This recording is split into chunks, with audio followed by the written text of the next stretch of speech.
Well, it has been a tough year for the C-suite. So who's earned an A+ and an F in 2011?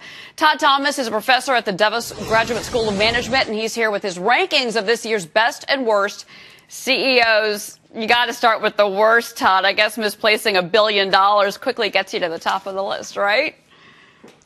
Yeah, no kidding, Cheryl. Thanks for having me on. I was thinking about this on my way here, and if I take the wrong credit card and make a $50 charge on it, my wife knows exactly what happened, and I have to answer for it at the end of the day. A little over $1 billion, I don't even know how you start to explain that. All right, so obviously the chief of MF Global, the former CEO, John Corzine, is the worst in your mind for 2011. Yeah, I think, in some ways it's even worse than we were talking a couple of years ago about Bernie Madoff. With Madoff, the question, where did the money go, we kind of know. It's unfortunate, but, it was redistributed to things to keep things going. Here, to have the CEO say in testimony that I simply don't know the answer, that ranks way up there in terms of things as a CEO you're not supposed to do. You also were not a fan of Brian Moynihan at B of A. He also made your list of the worst. Why Brian Moynihan? I mean, he really has been saddled with, frankly, a mortgage market that I don't think was his fault. No, I would agree it's not his fault, and I almost feel like I should apologize to him right now because apparently he's a little touchy about this. A few weeks ago, or actually I think in October, a town hall meeting, where he proclaimed that he was incensed at the criticisms that were being leveled at B of A and at him.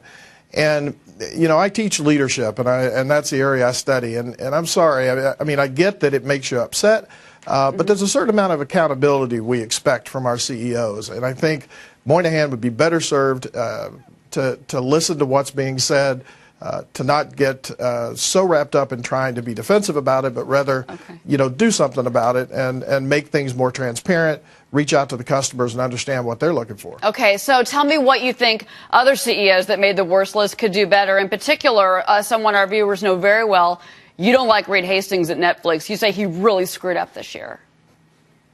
Actually, that's not entirely right, Cheryl. I like Reed Hastings a lot. He sent out his email apology just before I walked into a group of DeVos Graduate School graduate students. I got it in my email. I took it in. We all read it together. And at the beginning, it was impressive. It was an apology. Then it shifted to a message that sounded, at least to us, like, customers, you were kind of stupid the first time. Here, let me say it again in more clear language. Now, to be fair, he's paid a price for that, both in terms of his reputation and in terms of a few bucks here lately.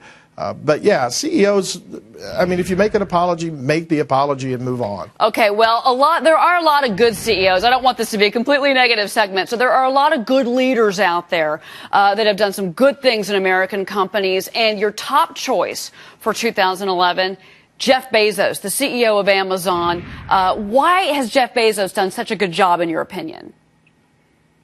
I think part of it is that he doesn't seem to be distracted by the media. He doesn't seem to be distracted by the analysts. I think we underplay him. You would expect me to say perhaps Steve Jobs, which is kind of a given. But I'm impressed with Jeff Bezos because he is kind of a Steve Jobs that we really don't give him the credit. I mean, with the one-click shopping, now with the Kindle Fire, I think he's one of the more innovative leaders. He's one that's really focused on a vision, and I think his company reflects that. Okay, and the stock, the stock's been on an interesting tear. There it is, $173. Sam Palmisano, IBM. Why? Well, again, I mean, I think as a role model of a CEO, he has been in his position for a while. He's leaving now, of course. I think he led IBM through some tough times. I think, again, he had a vision. And from everything I know, he's done it with integrity. He's been open. He's been honest. He's been focused on his customers and on his community, all of which I think are attributes of a CEO that we look for, that we should support. Okay. And I look forward to seeing what happens now going forward. Okay, Todd, and real quick, I've only got about 10 seconds here, but you like the CEO of Domino's, Patrick Doyle. You say that he's done a good job. Why? I do, because he, to me, is the example of honesty. He took the issue that Domino's was hearing about the quality of their food and made it a brilliant marketing campaign. He's approachable. He's very open. I like him a lot. Yeah. Okay, Todd Thomas, professor at the DeVos Graduate School of Management, with the best and the worst for 2011. Todd, thank you. Thank you. Well, as